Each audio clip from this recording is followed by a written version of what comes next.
Como todos los sábados a la mañana estamos con la presencia del espacio de educación de AMSAFE, Departamento General López, y la presencia de su secretario seccional, el doctor Alberto José Maurino, doctor y profesor, o profesor y doctor, porque ese fue el orden. Muy bien, así me gusta más. Y bueno, y Luisito, el camarógrafo, a quien también saludamos. Alberto, nos decías fuera de micrófono que íbamos a hablar un poco de lo que tiene que ver con la educación secundaria. Así es, buenos días Eduardo, Leticia.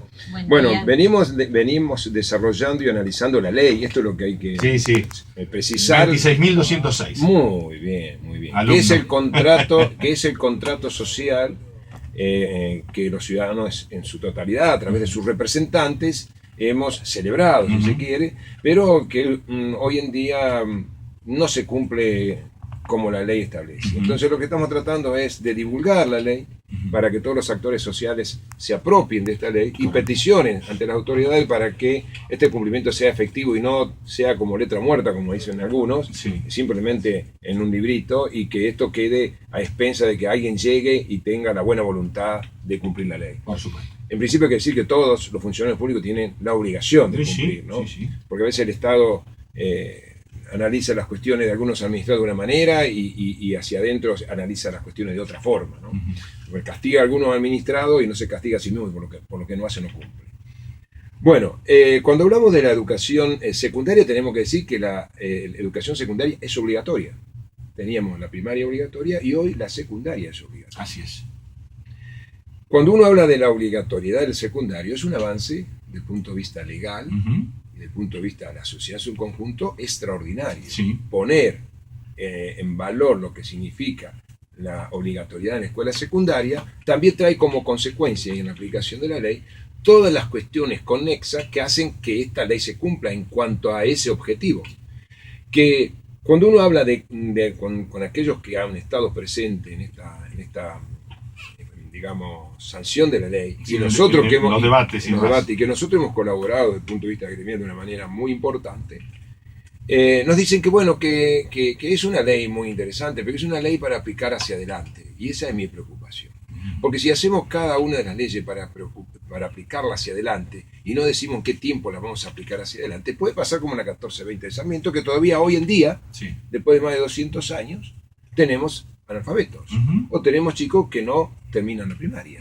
Entonces, no es cuestión solamente de hacer buenas leyes, sino hay que tener las herramientas. Creo que en un momento hablé de las cuestiones instrumentales y aquellas otras cuestiones que hacen a cumplir los objetivos, ¿no?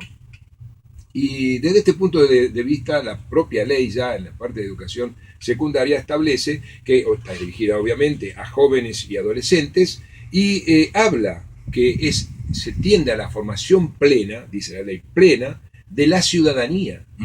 Plena de la ciudadanía. ¿Para qué? Para el trabajo, tal cual lo titula, y para la continuación de los estudios. Fíjate, ese es el artículo 30, el segundo de la ley secundaria. Preparar a los alumnos, ¿no?, de una manera tal que tenga sentido primero de ciudadanía, que es lo que hemos hablado contigo, ¿no?, en algún momento. Hoy nosotros tenemos un sistema educativo que desde mi modesto punto de vista está muy atrasado y el ciudadano no sale formado con el conocimiento preciso, si se quiere, de cuáles son sus derechos y obligaciones. Y no digo los derechos y obligaciones que podemos conocer los abogados con profundidad, sino digo de los derechos mínimos que cualquier ciudadano debe saber y manejar para que en sociedad podamos comunicarnos y establecer una relación democrática, digamos, desde el punto de vista de la no agresión y mucho más. Lo que significa que esta formación ciudadana ya en el chico que termina la secundaria es casi deficiente. Cuando uno sale de la secundaria y no sabe la diferencia, por ejemplo, cuando hablamos de ciudadanía, más allá de profundizar algunas cuestiones, ¿cuál es la diferencia? Entre una denuncia y una exposición ya tenemos un problema, porque ahí radica una cuestión fundamental para que tus derechos empiecen a funcionar. O dónde se tienen que hacer las denuncias más allá de todos los esfuerzos que se hacen, porque lo que nosotros hacemos es hacer esfuerzos después que las cosas pasen. Y yo digo, sería más interesante, a través de la educación como primer elemento transformador de una sociedad, que los alumnos empiecen a conocer para que cuando llegan a este mundo del trabajo, que es la segunda opción, que dice cuando vos terminás la secundaria, por lo menos te preparen para el mundo del trabajo y en el mejor de los casos para continuar la universidad, en ese mundo del trabajo no pase como cuando se hacen algunas, pruebas o examen de ingreso, como pasó por ejemplo con los policías en Buenos Aires, donde casi el 60% no pudo ingresar porque no sabía o no comprendía lo que leía, pero terminó la secundaria. Digo, entonces la sociedad, algo falla. nosotros, el Estado, básicamente el Estado, tiene que reflexionar sobre otras cuestiones porque estamos haciendo que nuestra juventud no tenga las herramientas necesarias para desarrollarse a sí mismo y a su vez contribuir al desarrollo del país en general. Y mucho menos digo lo que pasa en las universidades. Porque ahora, indudablemente, el tema del acceso a la universidad de manera, libre, sin ningún examen, es perfecto.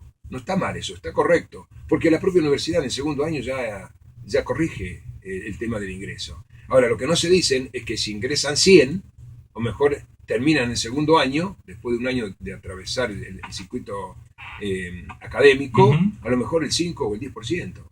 Entonces ahí es donde está el fracaso de lo que es la formación de un ciudadano, ¿no? En tanto en cuanto a estas cuestiones, al conocimiento como tal, a las cuestiones que lo hace y lo prepara para el trabajo, y a las cuestiones que tienen que ver en su formación que lo prepara para una vida académica que es de exigencia. Sí, de mucha exigencia. De mucha exigencia, porque si no vamos a empezar a desconfiar de los médicos, de los abogados, de los arquitectos, porque si todo está online, o solamente es un sistema que va a permitir llegar a aquellos que tengan la posibilidad de todo punto de vista de poder sostenerse en el sistema universitario con un costo importante para su familiar. Sí, seguro. Bueno, otro de los objetivos que marca el artículo 30 dice brindar una formación ética.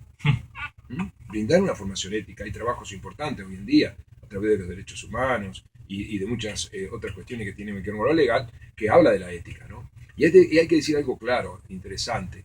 Cuando uno habla de ética y moral, que más de una vez nosotros cuestionamos la ética y la moral del otro, hay que decir con claridad que en una sociedad democrática la ética y la moral está contenida en el respeto a las normas. Por supuesto. Porque ahí es donde está lo ético y moral. Lo que yo puedo o no puedo hacer con el otro. Después, independientemente, cada uno para adentro puede tener una formación religiosa o una formación distinta, pero en la relación con el otro, lo que tiene que hacer es conocer las normas y cumplirlas, y en base a eso sabrá con claridad el tema de lo que es ético-moral. O si no lo sabe, cumpliendo la ley ya sabe que está haciendo lo correcto. Lo que corresponde. Fuera de eso, puede ser cuestionable la ética moral, pero que nadie lo debería cuestionar porque no sería el parámetro de la sociabilización o de la relación que tenemos nosotros con el otro. Totalmente. Dice, un ciudadano conscientes de sus derechos y obligaciones. Es tan importante esto de saber cuáles son nuestros derechos y obligaciones que tiene que ver con la relación que tenemos. De un medio como este, de lo que decimos en la calle, porque si yo no conozco los derechos y obligaciones que me competen, y muy poco puedo conocer los tuyos, y en esa comunicación y di vuelta, puede que yo lesione a alguno de los tuyos inconscientemente porque yo tampoco conozco los míos. Entonces mira que es tan importante conocer las normativas legales, que por otro lado es el manejo lógico y natural de cualquier país, que respete las normas, que uno sepa cuáles son sus obligaciones y sus derechos, en tanto y en cuanto con el otro, para mejorar todas estas cuestiones que hoy tenemos como sociedad. Vinculares, como sociedad. Sí. También una formación atendiendo lo que hoy está a nivel de la Constitución, que son los derechos humanos. Sí, por supuesto. Bueno, cuando uno habla de derechos humanos, muy pocos conocen en profundidad qué significa o qué se tiene en cuenta de los derechos humanos, en tanto en cuanto más que lo que se dice públicamente o que algunas organizaciones que lo profundizan, pero el ciudadano común no tiene muy claro. La Declaración de los Derechos Niños tampoco tiene muy claro los papás, qué tienen que hacer con sus hijos, o nosotros los adolescentes, o como pasó en estos días con un hecho concreto de dos chicos en un jardín, donde muchas radios hablaron de abusos sexuales en un jardín de 4 y 5 años. No puede haber nunca abusos sexuales entre chicos de 4 y 5 años porque indudablemente su característica biopsicosocial no le permite lucubrar una situación de esa característica. Pero como los adultos a veces tenemos más morbo que lo que vemos, y lo vemos desde ese punto de vista, hacemos un cuestionamiento que por falta de información de cómo es el proceso y de conocimiento, generamos una cantidad de cuestiones que tienen que ver con los derechos del niño, que tienen que ver con la del sistema educativo, que tienen que ver con todo. Pero que después volver a esa situación inicial donde no estaba ese problema es muy complicado. Seguro. Así que vamos a dejar aquí, vamos a seguir hablando en el próximo micro sobre este tema de la educación secundaria, analizando algunas de las cuestiones que se tienen que profundizar y no laizar como pasa ahora. En vez de profundizar muchas de estas cuestiones que la ley establece, que no se inventó de nadie, está en la ley y lo único que tenemos que hacer es hacerla cumplir. Y a aquellos que tienen que controlar, que también exijan que se cumpla la ley y no que la incumplan o aconsejen incumplirla, ¿no? Con distintas cuestiones. Así que, Eduardo, nos vemos el próximo sábado. Ha venido hoy con una convicción y una entrega así maravillosa. Pero bueno, apasionamiento. Yo digo, hace rato que vengo trabajando en eso. Sí, quizás de a poquito algunas cosas siempre van quedando, pero uno en los lugares que participa, cada vez que uno habla de este tema de la educación y con vehemencia, los que tienen que resolver el problema te miran como diciendo que qué está hablando, ¿no? A mí me parece que no es así, te estás equivocando. Bueno, creo que la sociedad... O te mirarán diciendo es más papista que el Papa. Digo, cumplamos la ley, no hay nadie más papista que el Papa. Mirá qué sencillo. Mirá qué sencillo. Lo hicieron ustedes, le digo yo. No lo hice yo participé de afuera. Así que bueno, por lo menos cumplan lo que firman. Exactamente. Así que bueno. Y es importante hablar de educación. Educación, trabajo y familia son temas muy importantes para resolver muchos de los problemas que hoy tenemos. Que tiene la sociedad. Gracias, Alberto. No, gracias a vos. Buen fin de semana. Nos vemos. Nos vemos el próximo sábado. Gracias, Luis, por todo. Obviamente.